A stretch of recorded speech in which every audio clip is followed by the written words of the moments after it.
Getting rich. The American dream.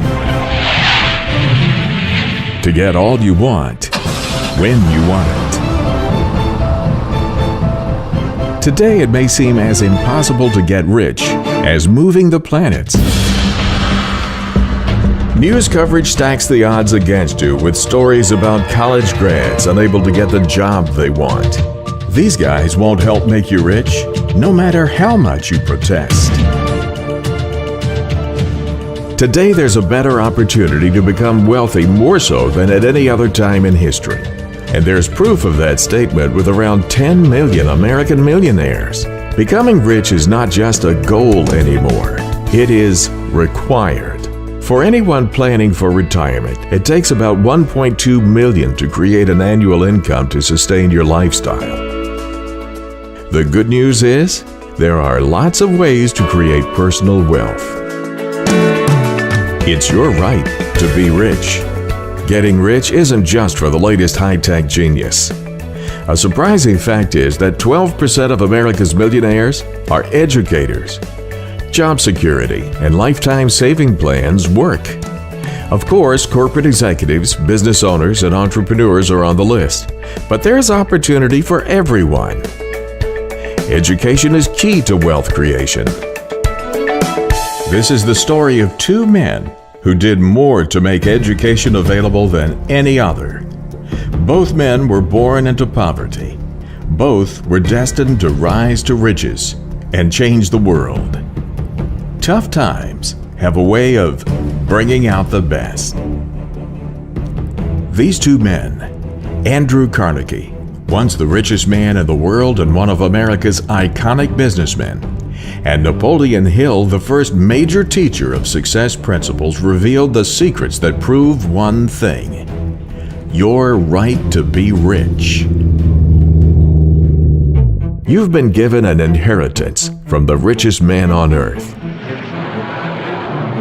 Before he died, this legendary figure created an unusual will that gifted to you everything that you'll need to reach the highest levels of accomplishment possible.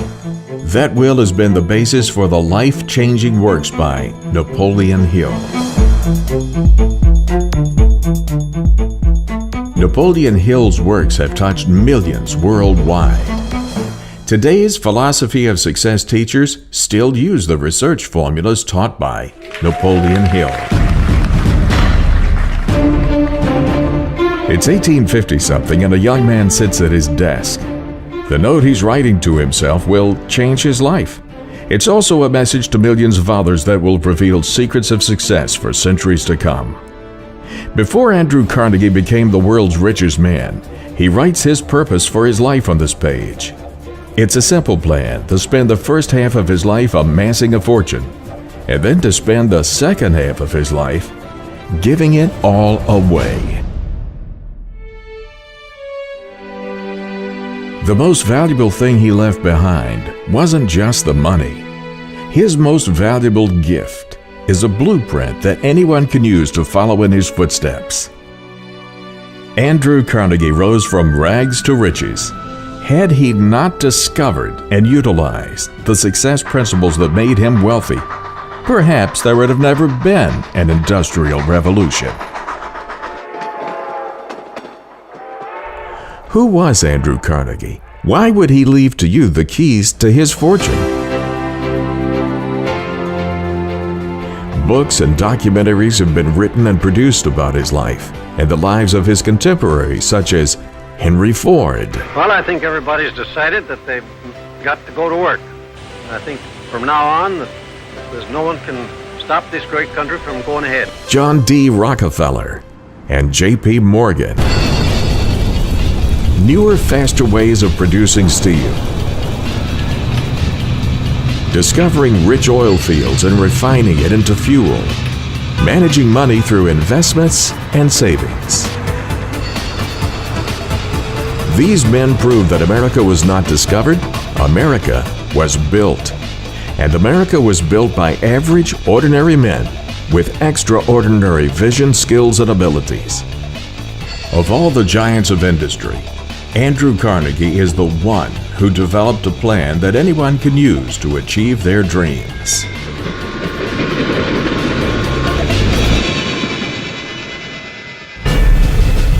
If Andrew Carnegie sat across from you today and asked, "Why do you want to be a millionaire?"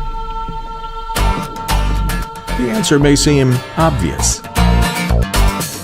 Instead of all the things you could buy, he would most likely advise you to become wealthy not because of the things you can buy, rather because of what you become. Becoming rich is not your signature moment. What you become in the process of pursuing wealth is your signature moment.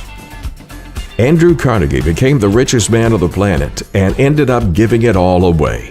And his example has led contemporaries like Bill Gates and Warren Buffett to follow in his footsteps. These two are leading others to follow. They created the Giving Pledge to motivate America's wealthiest individuals and families to give away the majority of their fortunes to charity. Andrew Carnegie was born in Scotland in a typical weaver's cottage with only one main room in 1835. The town was the medieval capital of Scotland.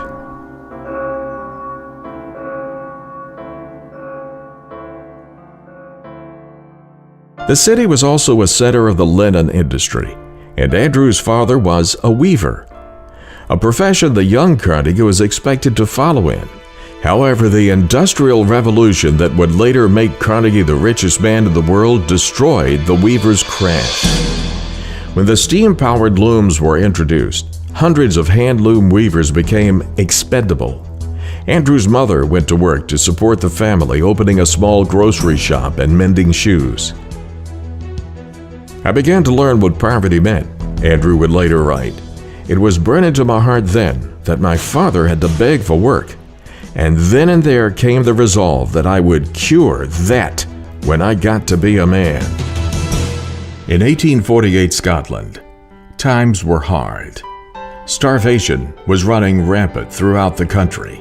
Thousands of miles away, another man was born into poverty.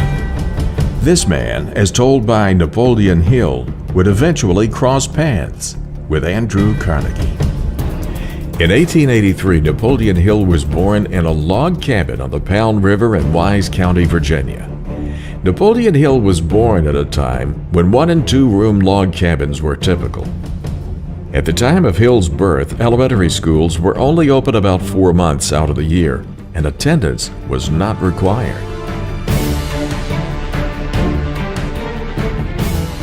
His stepmother suggested that he devote his time to reading and writing, and she concluded, "You might live to see the time when your influence will be felt throughout the state." She didn't know at the time that her words would spark a fire in the young boy, that he would see his influence not only spread across the state, but he would influence generations around the world for years to come.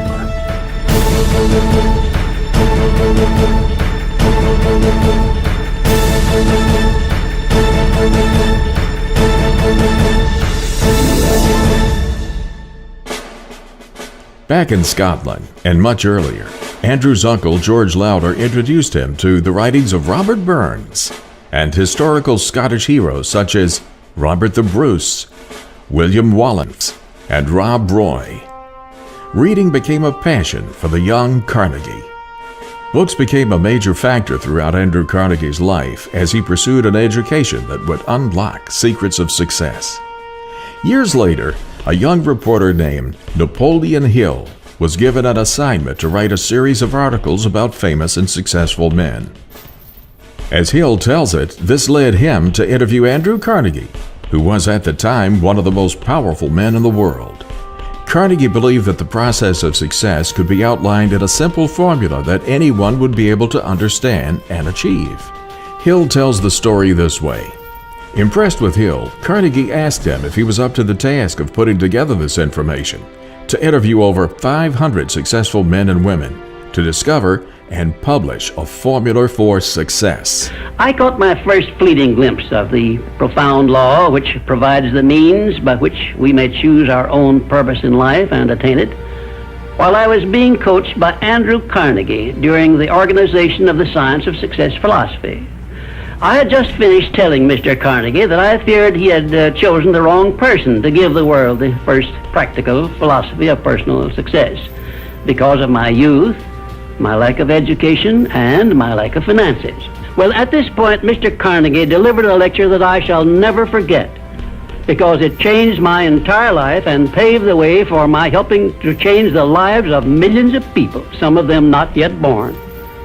Let me call your attention to a great power which is under your control, said Mr. Carnegie.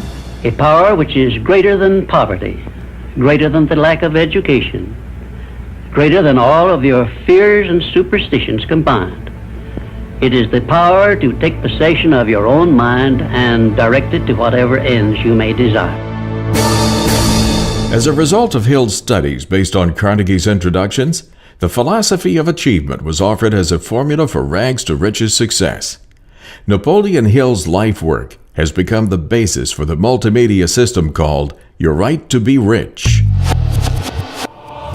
Publishing would become instrumental in the life of Napoleon Hill. James Monroe Hill, Napoleon's father, was the son of James Madison Hill, an English-born printer who emigrated to America in the 1840s. James built a press and began publication of Zephyr, Wise County, Virginia's first newspaper. At the age of 13, Napoleon took his first paying job. It was after school in the coal mines. Coal mining was a dirty, hard job, and Napoleon, at $1 a day wages, quickly decided that coal mining was not a future that he desired. When he turned 15, he became a news reporter in the mountains of Wise County and saw that job as an excellent choice to replace coal mining or farming. A few years later, Napoleon went to work for Rufus Ayres, a prominent attorney who had been Attorney General of Virginia, and in 1901 was one of the wealthiest men in Wise County. Ayres was involved in coal mining, the lumber business, and banking, and he owned the Big Stone Gap Post. Ayres encouraged Napoleon to study law. While Napoleon Hill attended Georgetown Law School in Washington, D.C., he went to work for Robert L. Taylor, a former governor who published Bob Taylor's magazine. While working for Bob Taylor, Napoleon agreed to interview successful business people. At the age of 25, he found himself at the mansion of Andrew Carnegie. It was that interview that defined the balance of Napoleon's life, and it was the turning point that would change the lives of people all over the world. Considering challenges that faced the Carnegie family in Scotland, the Carnegies decided to move to Pennsylvania for the prospect of a better life. The decision was made to sell the looms and the furniture by auction to help pay for the trip. The proceeds of the sale were most disappointing. The looms brought hardly anything, and the result was that 20 pounds more were needed to enable the family to pay passage to America. William Carnegie, Andrew's father, sang one of the popular songs of the day to the family to encourage them to head west to America. These are the words of the song. To the west, to the land of the free, where the mighty Missouri rolls down to the sea, where a man is a man, if he's willing to toil, and the humblest may gather the fruits of the soil. The song was later manifested into a driving force in Napoleon Hill's lessons. Napoleon Hill explains the driving force of ideas. I want to describe my discovery in the simplest terms possible, because it will reveal to you why it is true that whatever the mind can conceive and believe, the mind can achieve, regardless of how many times you may have failed in the past or how lofty your aims and hopes may be. And so the long journey began. The Carnegie family sailed from Glasgow in 1848. The arrival at New York was bewildering. New York was the first great site of human industry. The bustle and excitement was overwhelming for the young Andrew. The family eventually settled in a very poor area outside of Pittsburgh. Young Andrew got his first job at age 13 as a bobbin boy, changing spools of thread at a cotton mill, 12 hours a day, 6 days a week. His starting wage was $1.20 per week. His young age and meager wages would not hold Andrew Carnegie down. In 1850, Carnegie became a telegraph messenger boy at the Pittsburgh office of the Ohio Telegraph Company. He paid close attention to his work and quickly learned to distinguish the sounds of incoming telegraph signals. He could translate signals by ear without having to wait for the telegraph operator to translate the message. Sharpening his skills led to advancement. Within a year, he was promoted. As a messenger, he would memorize all of the locations of Pittsburgh's businesses and the faces of important men. He made many connections this way. This laid the foundation for the principle of success that Napoleon Hill would later call the Mastermind Alliance. If you work for a salary or wages, you have a marvelous opportunity to promote yourself into a higher income and a more responsible position by forming a mastermind alliance with your associate workers, including the management. Napoleon Hill based the concept of the Mastermind Alliance on the circle of influential people he met. It all started when Carnegie gave Hill a letter of introduction to Henry Ford. The young man makes up his mind to work. There's no limit to what he can do. But if he makes up his mind to go at it without the idea of work, he hasn't much chance. He must study and work, and he must go back in any art as far as he can, just dig up the very beginning. And he must, the more he goes back, the further he will be able to see ahead. Alexander Graham Bell, John D. Rockefeller, Theodore Roosevelt, Charles M. Schwab, F.W. Woolworth, and William Wrigley Jr. Hill later became an advisor to two presidents of the United States of America, Woodrow Wilson and Franklin Delano Roosevelt.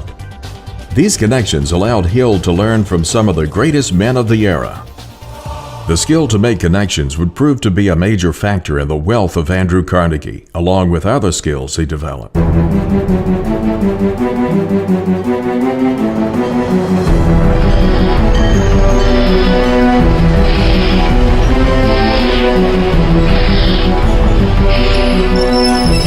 Through the young life of Carnegie, his willingness to work hard, his perseverance, and his alertness soon brought great opportunities to him. One of the men Carnegie met at the telegraph office was Thomas A. Scott of Pennsylvania Railroad. Scott was so impressed with the boy that he employed Carnegie. Carnegie advanced quickly through the company, becoming the superintendent of the Pittsburgh division. That would be vital to his later success. The railroads were the first big businesses in America, and Carnegie learned much about management and cost control. Scott also helped him with his first investments. Scott made it possible for Carnegie to invest $500 in the Adams Express, which contracted with the Pennsylvania. The money was secured by his mother's placing a $500 mortgage on the family's $700 home. A few years later, he received a few shares in T.T. Woodruff's sleeping car company. Reinvesting his returns in railroad-related industries such as iron, bridges, and rails, Carnegie slowly accumulated capital. The basis for his later successes came to him by developing a vertical strategy of owning related businesses that gave him more control as he focused his energies on his goal: to become wealthy. That definiteness of purpose became another lesson that Hill published. When you speak of your poverty and lack of education, Mr. Carnegie explained, you are simply directing your mind power to attract these undesirable circumstances, because it is true that whatever your mind feeds upon, your mind attracts to you. Now you see why it is important that you recognize that all success begins with definiteness of purpose, with a clear picture in your mind of precisely what you want from life. Andrew Carnegie elaborated on definiteness of purpose as a power to achieve the financial goals you desire, as Hill explained. First, decide definitely where you wish to be and what you wish to be doing during the next 3 years. And second, decide how much money you desire to be making and what you are going to do to earn it. And third, form a mastermind alliance with at least one person in your immediate family and at least one other person among those to whom you are selling your services. By taking these 3 steps, you will have gone a long way toward appropriating the great master key to success. As a young boy, Andrew Carnegie loved to read. Carnegie's passion for reading had been given a great boost by Colonel James Anderson. Colonel Anderson opened his personal library of 400 volumes to working boys each Saturday night. The books he read and the lessons he learned drove him to become a self-made man in both his economic development and in his intellectual and cultural development. Through his reading, he was empowered to find a universal truth. Then Mr. Carnegie continued his speech with a description of a great universal truth which made such an impact upon my mind that I began then and there to give myself a new outlook on life and set up for myself a goal so far above my previous achievements that it shocked my friends and relatives when they heard about it. Everyone, said Mr. Carnegie, comes to the earth plane blessed with the privilege of controlling his mind power and directing it to whatever ends he may choose.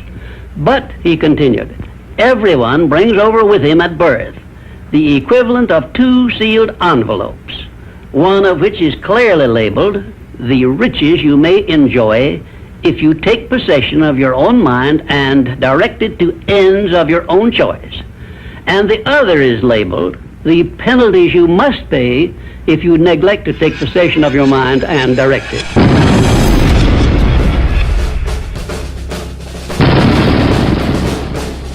The Civil War created demand for iron products, such as armor for gunboats, cannon, and shells, as well as 100 other industrial products. And that demand made Pittsburgh a center of wartime production.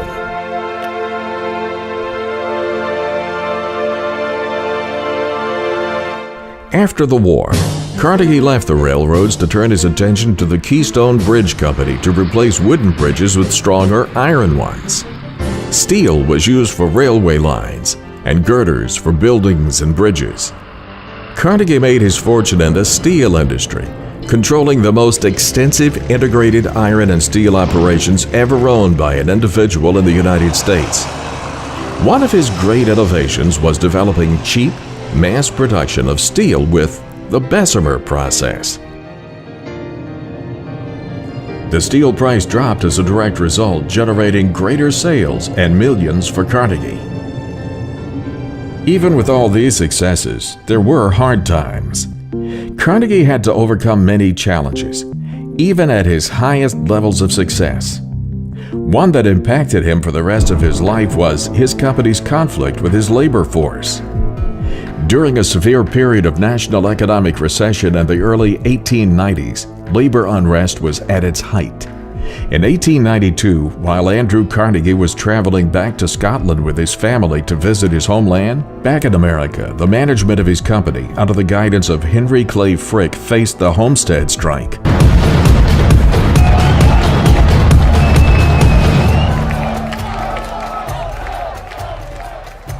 The Homestead Steel Works in the Pittsburgh area town of Homestead, Pennsylvania, between the Amalgamated Association of Iron and Steel Workers and the Carnegie Steel Company, also known as the Homestead Steel Strike, created a battle between strikers and private security agents. The battle was one of the most serious disputes in U.S. labor history. Carnegie managed to overcome adversities. That lesson is vital to success. Napoleon Hill later wrote, "Every adversity has the seed of an equivalent or greater benefit." Indifference cannot create a mastermind alliance for you.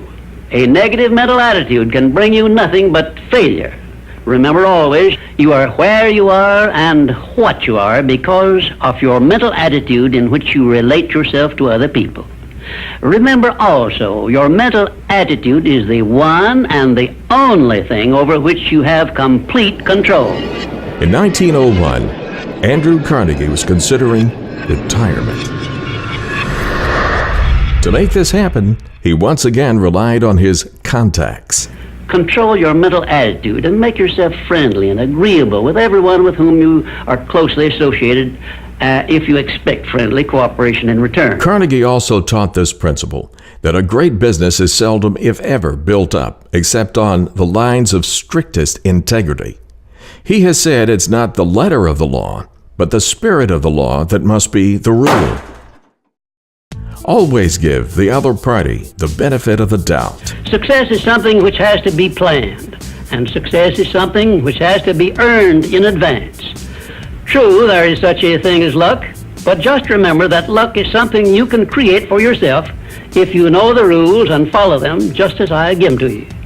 Remember, too, that success in the higher brackets of achievement is something that can be had only by taking others along with you. And the best definition of success, which I know, is this. Success is the knowledge with which to get whatever you want from life without violating the rights of others and by helping others to acquire it. At that time, Andrew Carnegie considered John Pierpont Morgan as America's most important financial deal maker. J.P. Morgan knew how efficiently Carnegie produced profit. He envisioned an integrated steel industry that would cut cost, lower prices, produce greater quantities, and raise wages to workers. To do this, he needed to buy out Carnegie. So Carnegie wrote the asking price for his steel business on a piece of paper and had it delivered to Morgan. Morgan accepted without hesitation, buying the company for $480 million. "Congratulations, Mr. Carnegie," Morgan said to Carnegie when they finalized the deal. "You are now the richest man in the world." Carnegie spent his last years as a philanthropist. From 1901 forward, he devoted himself to charities.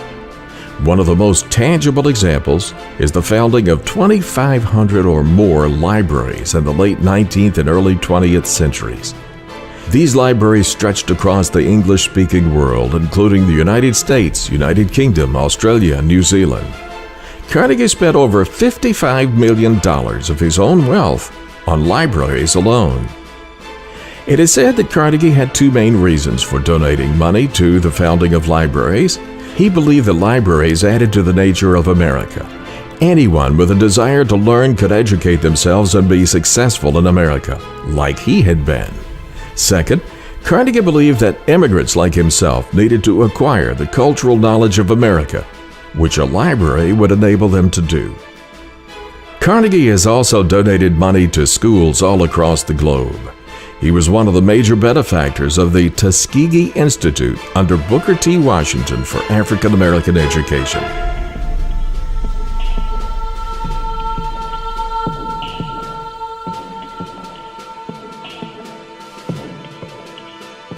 Carnegie represents the idea of the American dream.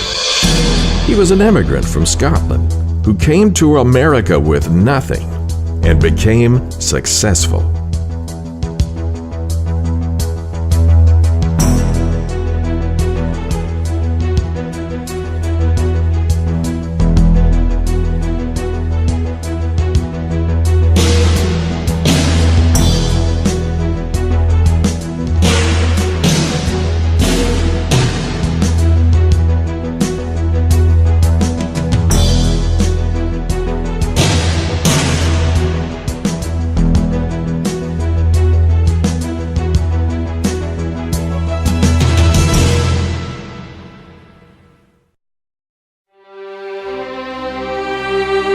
Andrew Carnegie died on August 11, 1919, in Lenox, Massachusetts, of bronchial pneumonia. He had already given away over $350 million. Andrew Carnegie discovered and shared his skills and knowledge with Napoleon Hill, who went on to create a remarkable multimedia course, Your Right to Be Rich. Through purpose, attitude, and the willingness to work for it, he taught that individualism, private property, the law of accumulation of wealth, and the law of competition are the highest results of human experience. He had a strong opinion against inherited wealth. Carnegie believed that the future leaders of society would rise from the ranks of the poor. Carnegie believed in this because he'd risen from the bottom. He believed the poor possessed an advantage over the wealthy. The advantage is the lessons learned when overcoming defeat. His 1889 article proclaiming the gospel of wealth called on the rich to use their wealth to improve society, and that stimulated a wave of philanthropy. Napoleon Hill followed Mr. Carnegie's lead. In 1962, the Napoleon Hill Foundation was established as a non-profit charitable educational institution. It's dedicated to making the world a better place in which to live. Napoleon Hill died in November 1970. The American dream is still very much alive.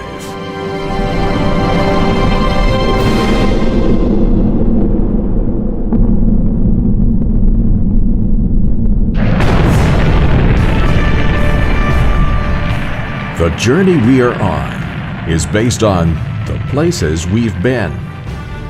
We have the ability to take on almost any problem and find the right answer.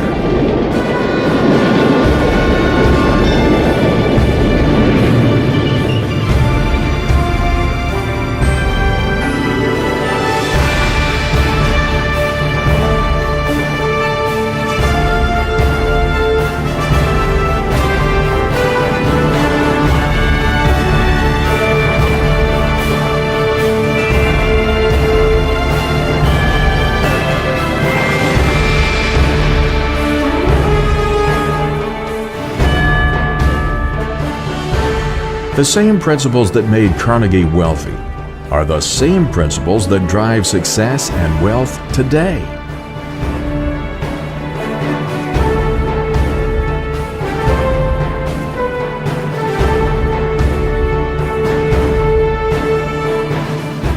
Andrew Carnegie donated a fortune to worthy causes before his death, but his greatest contribution to the world by far was making sure that mankind had a self-study program that anyone could follow for becoming prosperous.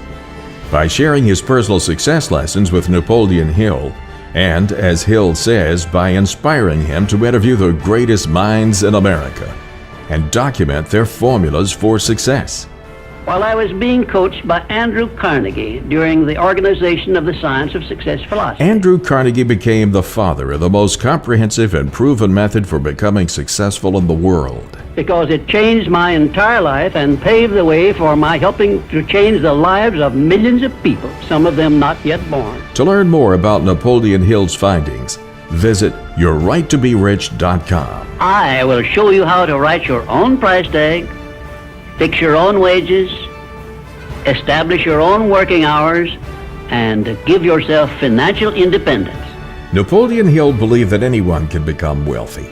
All that's needed is work and determination.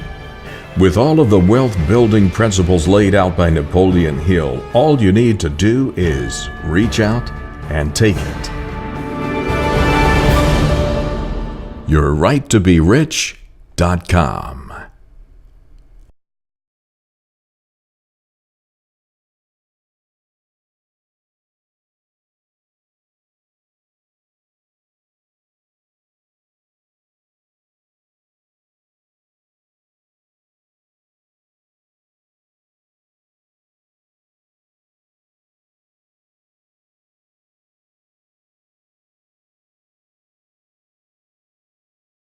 The good news is, there are lots of ways to create personal wealth. It's your right to be rich. Getting rich isn't just for the latest high-tech genius. A surprising fact is that 12% of America's millionaires are educators. Job security and lifetime saving plans work. Of course, corporate executives, business owners, and entrepreneurs are on the list, but there's opportunity for everyone. Education is key to wealth creation. This is the story of two men who did more to make education available than any other. Both men were born into poverty. Both were destined to rise to riches and change the world. Tough times have a way of bringing out the best. These two men, Andrew Carnegie, once the richest man in the world and one of himself, will change his life. It's also a message to millions of others that will reveal secrets of success for centuries to come. Before Andrew Carnegie became the world's richest man, he writes his purpose for his life on this page. It's a simple plan to spend the first half of his life amassing a fortune, and then to spend the second half of his life giving it all away. The most valuable thing he left behind wasn't just the money. His most valuable gift is a blueprint that anyone can use to follow in his footsteps. Andrew Carnegie rose from rags to riches. Had he not discovered and utilized the success principles that made him wealthy, perhaps there would have never been an industrial revolution. Who was Andrew Carnegie? Why would he leave to you the keys to his fortune? Books and documentaries have been written and produced about his life and the lives of his contemporaries, such as Henry Ford. Well, I think everybody's decided that they've got to go to work. I think from now on, there's no one can stop this great country from going ahead. John D. Rockefeller and J.P. Morgan. Newer, faster ways of producing steel. Discovering rich oil fields and refining it into fuel. Managing money through investments and savings. These men proved that America was not discovered, America was built. And America was built by average, ordinary men with extraordinary vision, skills, and abilities. Of all the giants of industry, Andrew Carnegie is the one. Getting rich. The American dream. To get all you want, when you want it. Today it may seem as impossible to get rich as moving the planets. News coverage stacks the odds against you with stories about college grads unable to get the job they want. These guys won't help make you rich, no matter how much you protest. Today there's a better opportunity to become wealthy, more so than at any other time in history. And there's proof of that statement with around 10 million American millionaires. Becoming rich is not just a goal anymore. It is required. For anyone planning for retirement, it takes about $1.2 million to create an annual income to sustain your lifestyle. Of America's iconic businessmen, and Napoleon Hill, the first major teacher of success principles, revealed the secrets that prove one thing: your right to be rich. You've been given an inheritance from the richest man on earth. Before he died, this legendary figure created an unusual will that gifted to you everything that you'll need to reach the highest levels of accomplishment possible. That will has been the basis for the life-changing works by Napoleon Hill. Napoleon Hill's works have touched millions worldwide. Today's philosophy of success teachers still use the research formulas taught by Napoleon Hill.